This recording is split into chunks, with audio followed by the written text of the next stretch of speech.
we had these two fucking Mexican dudes come over. One got out of the car wearing a sombrero. The other got out of the car had a fucking like blonde mullet, and that happened to be George and Uriel. And it was that was the start of Soundings.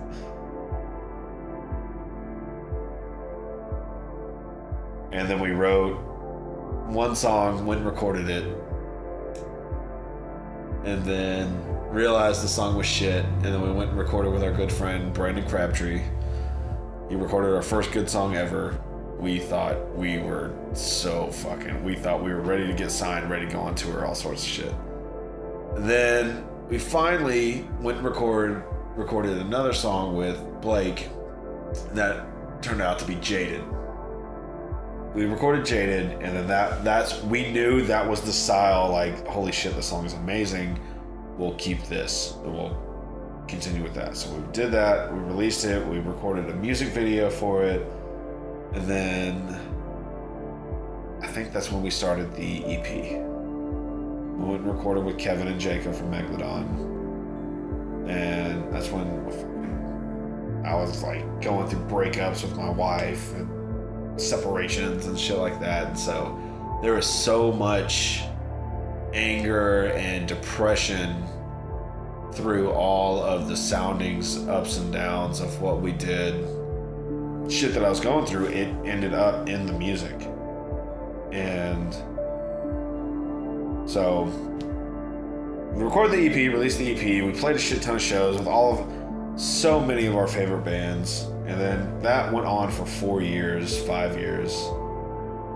And the last 6 months was like the best times of Soundings ever. We met Clay, and Soundings broke up so many times, so I met Clay through trying to join one of his bands or some shit like that. So we decided to get Soundings back together, and I brought Clay in on it, and he fucking destroyed it. He never played a show in his life, and he came in and fucking was the best drummer I've ever played with. And he thought he sucked, and we all knew what we had, and we knew we weren't gonna have him for long because we already had multiple side bands trying to fucking grab him up. And so at that point, none of us were really, me, the bassist, and George at the time, were not getting along at all. We were all constantly fighting and bickering, and it's because we couldn't write any new music. We just kept playing old shit, and we eventually had to sever ties. So that happened, and then that was the creation of Dispositions. I think we're still figuring out. I know we're still figuring out, because I know I am. It's figuring out what exactly we want out of it.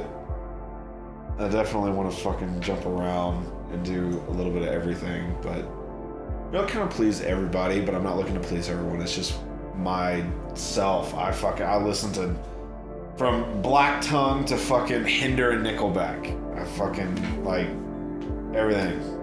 There's always this thing that me and all the members did.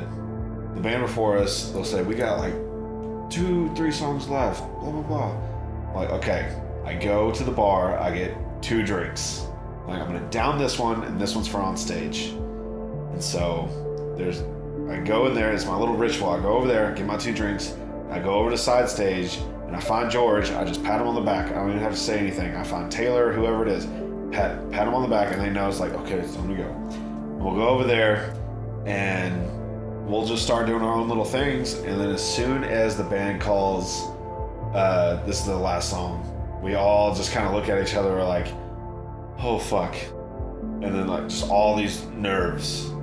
And then I think my favorite moment is it's the moment where I have to look across to whoever has the microphone and be like, you tell them to hit the lights. As soon as the lights go off, it's weird. It's like this like fucking like entity comes over me, and it's that moment of like walking out and turning around, and it's that first note, and then the first count in. Everything, it's like all the first, like the first part of the song, the first part of the first song, the first part of the intro, and all. It's all those like within the first 2 minutes.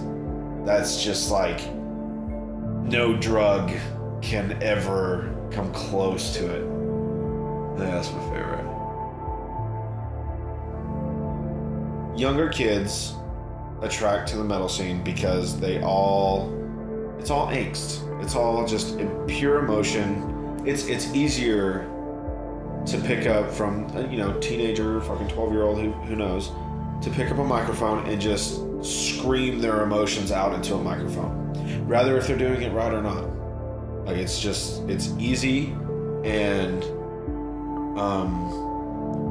I just think the metal scene is just so much easier to connect to, because you could hear, because it's a lot of like, my girlfriend dumped me, my heart hurts, or I lost my brother, my sister, my friend, all this other stuff. And so it's very relatable. I think all the kids they can hear that, they can get their emotions out, they can go into the pit, they can hit people. Your dad, your mom, your grandparents yelled at you today, or you're making shit grades in school and you just need to get some fucking emotion out. You can go to, there are multiple venues in Fort Worth, Dallas, anywhere, and almost there's at least 3 to 4 or 5 shows a night or a week happening.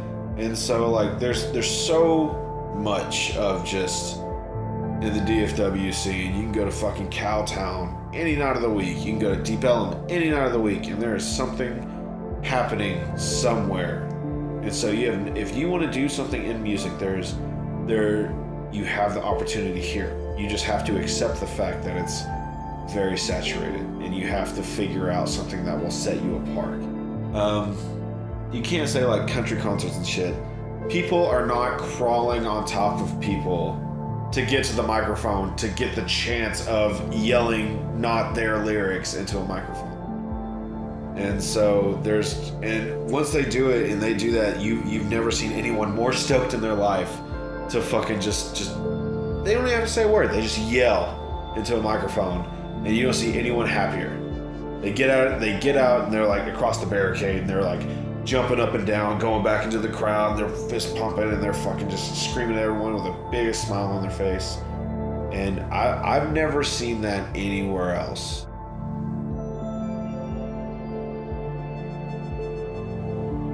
My entire family is, my entire family except for my dad is anti-metal. Well, I will say my dad is he fucking hates my band, but he's the one that got me into all of this. Like I grew up on listening to like Guns N' Roses. He was fucking personal friends with Pantera and shit. So I grew up with in the bar scene. He owned a bar and all this other shit. And I grew up with a lot of negativity towards the music I listened to. And then whenever I started to play it and write it, I got even more hate. I've been told by my aunt that I'm a devil worshiper, and by my grandma. I have given them lists of fucking Christian bands that they asked me to prove it to them, and I've given them lists of Impending Doom, Gideon, Fit for a King, The Color Morale, all For Today, all these fucking Christian bands. And I was like, go listen to the lyrics. But all they listen to is they're screaming. They have stupid amounts of money, and they think that's just for low lives, that homeless people and drug addicts and shit like that are the people that listen to metal or screamo or whatever the fuck they would want to call it, devil music. I've been kicked out of living with families, being younger, been kicked out of living with grandparents, aunts, for listening to the music that I do, playing the music I do. I've been told that by family, that I'm a horrible parent for letting my kids listen to it. Not the bad shit, but just like being around it or around me, or that I write it and I'm their dad. I've been told that I'm a bad parent, that there's no money in it, that I'm just wasting my time, and I'm just a devil worshiper. And I don't know. Yeah, you can look at the fucking Attilas. You can look at the Steel Panthers, and they advocate, drug use and smoking weed and fucking blow and drinking and partying and girls. And whenever their era grew up, it was sex, drugs, and rock and roll. It was Guns N' Roses. It was fucking Motley Crue, and that's the epitome. That's what I want to be. So I want to be what they hate. But this day and age, all that shit, being that's frowned upon now because, equality and fucking all that bullshit of like, oh, you shouldn't get that fucked up. Fuck that. This is sex, drugs, and metal. I just think that the people that hate on it are the people that they didn't get to do what they wanted to in life. They just the other day, whenever I got news that I was gonna have to step up and do some shit for Tomcats or a business, shit like that, I was talking to my dad about it, and I was like, I'd really like to do this full time, be able to quit my job or do promoting and shit like that. And then as soon as I told him that, because I just called him to tell him the news of like, hey, this is cool, be excited with me, he responded back with, please don't ever quit your job and think that you can do that. There's no money in booking bands. Think of your family. You have 2 little girls to raise, and there's never going to be money in booking bands. And then he even said, I'm not trying to be a downer. I just hope you make the right decision. Love, Dad. And I was just like, cool, dude. Like, I was just trying to fucking message you and tell you how excited I am about this opportunity that I have to further my, business sense and shit like that into the music scene. That's something that I actually enjoy doing, instead of being stuck at a fucking 9-to-5 job and hating my fucking life and driving to a job that I fucking hate, and I'm sitting there and I'm just trying to do music, and I get home and I'm so drained from fucking drama and bullshit at the job that I don't even fucking like, and I get home and I'm too tired to fucking do anything because I don't want to fucking deal with anybody else. I'd rather be, it comes down to, I'd rather be poor and happy than rich and miserable. And people take that too literally. And people think that, poor as in like, oh, you're borderline homeless, but you're happy. Like no, it's you're making the money to pay the bills. You're making the money to do what you love, though. Like, in a sense, you're rich and happy. You're not poor and happy. You're doing what you love to do. You're paying your bills. You're supporting your family. You're doing what you have to do. You're just not making as much as the fucking dude making a couple $100,000 a year. And then rich and miserable, it doesn't mean that you're making a fucking million. It doesn't mean that you're making fucking millions of dollars. It means that you're making the money that you need to make at a job that you fucking hate. And then you come home and you're fucking worn out. You're fucking miserable. You hate your job. You don't want to wake up in the morning. You don't want to go drive your however long it takes to drive to work. You don't want to deal with Steve and the fucking paperwork and the Robs and all this bullshit. And so you're making money, maybe a little more than make you comfortable, but you fucking hate your life. So, I'd rather be poor and happy, rich and miserable.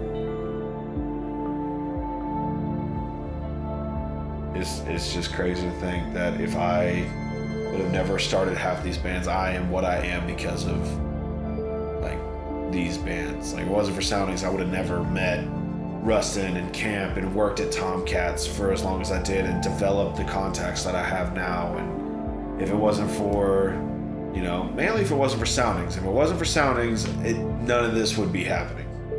And it's so weird to say that because we never really went anywhere, but it was just the development of so many people and finding out who we were and what we really wanted to do out of life, and all the people that we met along the way really just made us. Those 4 dudes, 5 dudes, if it wasn't for that, none of us would be where we are today. Clay would have went on and did Polyphia and Windwalker and Far From Earth if it wasn't for us anyway, but he would have done it on his own anyway. He's the most talented motherfucker I've ever met. And as far as George, he would have done what he's doing, I think, without soundings. He always had, I knew he's still my favorite vocalist to this day for what he does, and we'll always be best friends. But if it wasn't for the fucking music, see, that's the weird thing. If it wasn't for the music,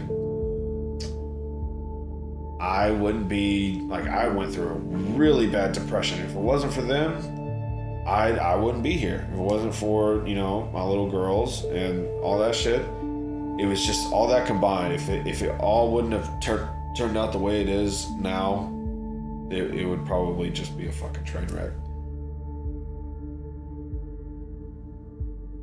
Yeah, so thanks.